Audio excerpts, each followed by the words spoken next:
Correa all'Inter, uno degli affari di calciomercato più importanti della scorsa estate dell'Inter, l'attaccante acquistato insieme ad Edin Dzeko per sopperire in coppia all'addio pesante di Romelu Lukaku volato al Chelsea, un acquisto molto oneroso per l'Inter che però ad oggi non ha dato i risultati sperati e quindi visto che ci stiamo avvicinando ad un'estate molto particolare per quanto riguarda il mercato dell'Inter, stanno già iniziando alcuni movimenti di cui dobbiamo assolutamente parlare e lo facciamo all'interno dell'episodio di oggi in cui partiamo dalle cifre ufficiali svelate in queste ore dell'acquisto di Correa da parte dell'Inter per poi arrivare ad una serie di riflessioni sull'attacco dell'Inter del prossimo anno ed in chiusura vi lascio anche con un piccolo personalissimo sfogo con una mia opinione personale sul discorso mercato e voglio cogliere anche le vostre risposte, le vostre sensazioni su questa provocazione con cui vi lascerò.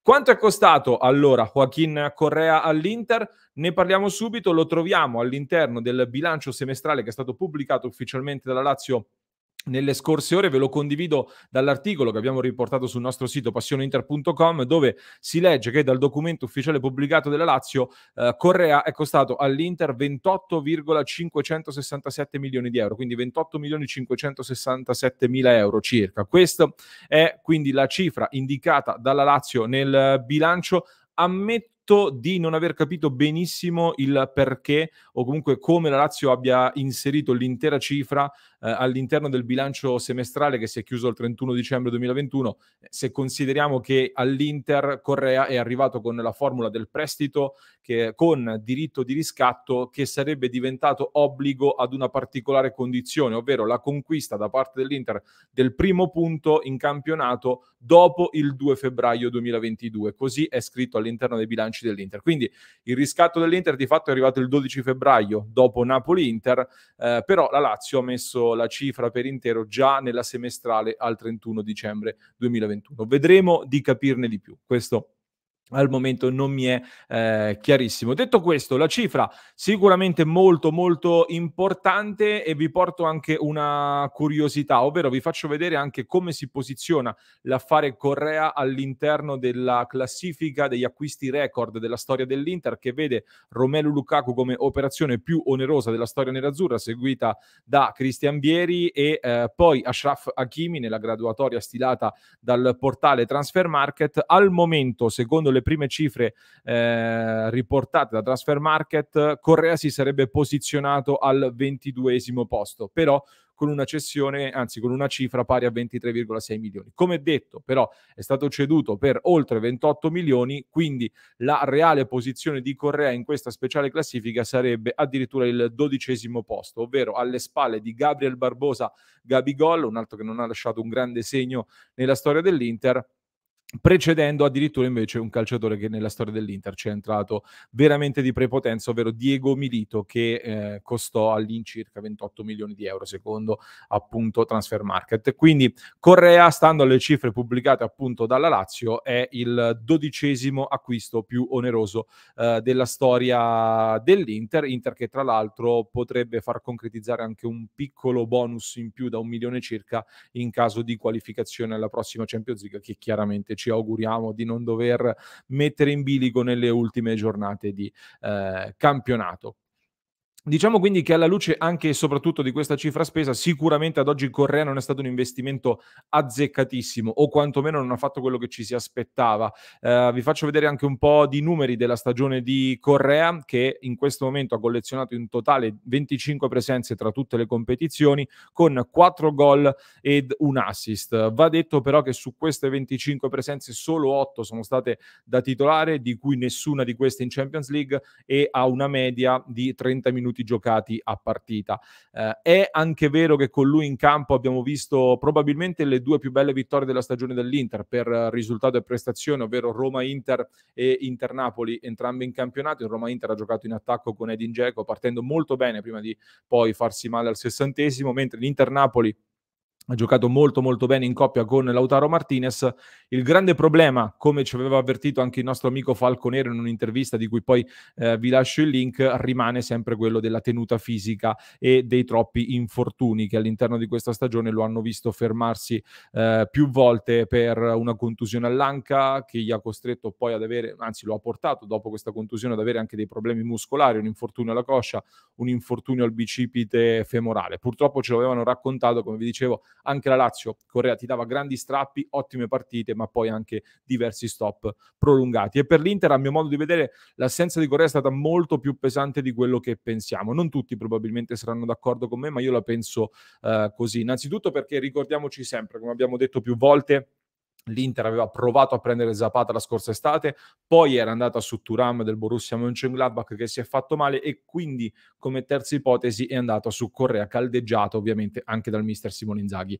Ha probabilmente l'Inter strapagato anche la situazione di emergenza in cui è dovuto intervenire, oltre al fatto che la Lazio rispetto ad altri club con cui l'Inter ha trattato ha concesso anche la formula di cui abbiamo parlato, ma una volta deciso di puntare su Correa il piano dell'Inter era abbastanza chiaro, secondo me. Non tutti lo condividevano all'inizio della stagione, ma poi secondo me si è abbastanza chiarito quello che doveva essere il piano dell'Inter, ovvero un Edin Dzeko pronto subito per darti un impatto soprattutto nella prima parte di campionato e poi gradualmente un Correa che sarebbe dovuto entrare nelle rotazioni e diventare il titolare con Dzeko a rifinire e a completare, diciamo così.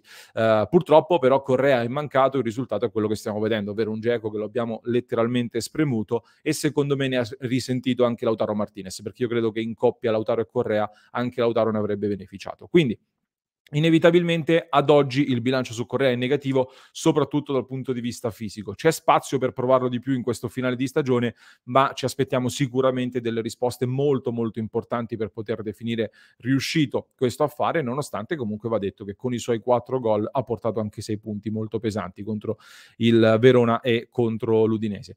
Altrimenti è chiaro che, come stiamo sentendo in questi giorni, la sua posizione non si può ovviamente definire solidissima. E arriviamo quindi a tal proposito anche alle voci di mercato. Voci di mercato, partiamo innanzitutto da Correa che come detto è molto chiacchierato in questi giorni, visto che si sta già parlando di un possibile addio dopo un solo anno dal suo arrivo a Milano. Non si può escludere, secondo me, anche perché, come abbiamo raccontato nel nostro approfondimento sul player trading che trovate sui nostri canali, quando un investimento importante non funziona bene, la soluzione migliore dal punto di vista economico per contenere i danni è provare a rivendere il calciatore il prima possibile, in modo da attutire la perdita. Considerando che l'agente di Correa, che gestisce anche Dzeko, Kolarov e altri calciatori, ha ottimi rapporti con l'Inter, che tra l'altro Inter in questi giorni ha spuntato la seconda società in Italia per commissioni pagate agli agenti nel 2021, solo la Juventus ha speso di più in commissione agli agenti. Ecco, non mi sorprenderebbe, visti anche i rapporti che ci sono, se venisse imbastita un'operazione in cui proprio gli agenti di Correa possano avere un ruolo molto importante, mettiamola così, ovvero nel trovare una nuova squadra al giocatore, portare all'Inter un affare impacchettato e completo e allo stesso tempo riuscire a trovare per l'Inter anche un sostituto. E se vogliamo fare un nome su tutti, sempre rimanendo nella stessa agenzia di Correa, c'è ad esempio uno Scamacca che fa parte della stessa agenzia, che è un obiettivo sensibile per l'Inter, potrebbe non essere una casualità e di Scamacca comunque abbiamo parlato in un altro episodio che trovate sui nostri canali e non mi soffermo adesso. Teniamo d'occhio quindi Correa, che è un ago della bilancia comunque molto molto importante per gli equilibri del nostro prossimo mercato, soprattutto in attacco, perché come vi raccontiamo da tempo l'attacco dell'Inter subirà un profondo restyling, una bella rivoluzione davanti. Purtroppo, ve lo dico con sincerità, ad oggi per me è molto difficile accedere a tutti gli scenari che ha in mente l'Inter. Non abbiamo in mano notizie verificate al 100% su tutto quello che si sta pensando all'Inter e quindi ve lo dico con sincerità. Quello che succederà da qui all'inizio del prossimo campionato per quanto riguarda le strategie d'attacco dell'Inter, in generale di tutto il mercato, per me è molto difficile dirvelo, ma penso un po' per tutti. Ecco, non credo che ci sia qualcuno che sappia veramente che cosa sta passando nella testa dei nostri dirigenti su tutti gli aspetti. Comunque, qualcosina abbiamo abbiamo raccolto, e quindi io vi vado a ribadire i vari elementi che abbiamo pescato in queste settimane per chiudere quindi con una riflessione da fare insieme a voi. Innanzitutto la linea guida che abbiamo raccolto per quanto riguarda il mercato dell'Inter in attacco è quella di arrivare a comporre un reparto offensivo che preveda 5 elementi a disposizione, di cui però questa volta il quinto elemento deve essere un giocatore più pronto subito e non quindi un primavera promosso in prima squadra. Questa è la prima considerazione. Quindi, considerando che Caicedo va via, molto probabilmente anche Alexis Sanchez. Di Sanchez vi abbiamo raccontato, vi abbiamo riportato un'indiscrezione che trovate sul nostro sito passioneinter.com e fa un bel punto la situazione. Già così, quindi con questi due nomi servirebbero 2 operazioni per bilanciare le uscite. Se ci aggiungiamo la situazione di Correa in bilico, sono già 3 operazioni di fatto. Sempre considerando tra l'altro che in questo momento c'è anche una campagna mediatica molto forte sull'addio di Lautaro Martinez, che mi fa storcere un po' il naso, mi mette qualche dubbio. Perché? È indubbio che in questo momento all'Inter, di fronte ad un'offerta molto alta, difficilmente ci sono dei giocatori incedibili, anzi. Però io continuo ad avere dei dubbi sulla reale utilità di vendere Lautaro Martinez quest'anno. Sia perché continuo a pensare che non lo abbiamo ancora visto esprimersi al 100%, sia perché non credo sarà possibile vendere 4 attaccanti e prenderne altri 4. Allora troverei francamente rischioso confermare come unici 2 attaccanti attualmente in rosa Correa e Dzeko e togliere anche Lautaro Martinez, perché vorrebbe dire dover andare a prendere più di un giocatore, anzi 2 giocatori, ma anche 3 molto forti e soprattutto affidabili. E questo giocatore io non vedo, per esempio in Dybala, di cui si parla tantissimo, il giocatore affidabile dal punto di vista fisico e della continuità su cui andare a puntare. Tra l'altro, parentesi su Dybala, sul nostro sito passioneinter.com abbiamo intervistato l'agente Furio Valcareggi, che ci ha parlato di un Inter molto forte, ci ha raccontato dei dettagli interessanti proprio su Dybala. Io gli credo, chiaramente avrà delle fonti rilevanti per esporsi in maniera così importante, ma la mia sensazione, la mia opinione ad oggi, io non sono così convinto che Dybala verrà da noi, ecco. Però chiudiamo su Lautaro Martinez con l'ultima considerazione.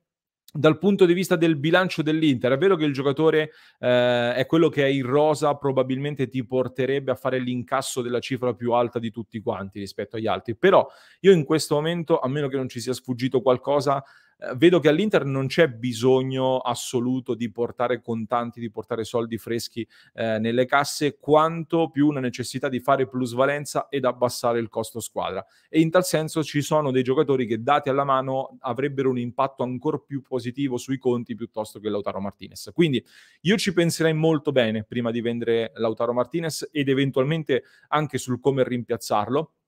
L'Inter in ogni caso sappiamo che sta lavorando ad almeno 2 operazioni in entrata in attacco, e per finire, come vi dicevo in apertura, chiudo con un piccolo personalissimo sfogo, passatemelo così, non è, è un'opinione, ecco.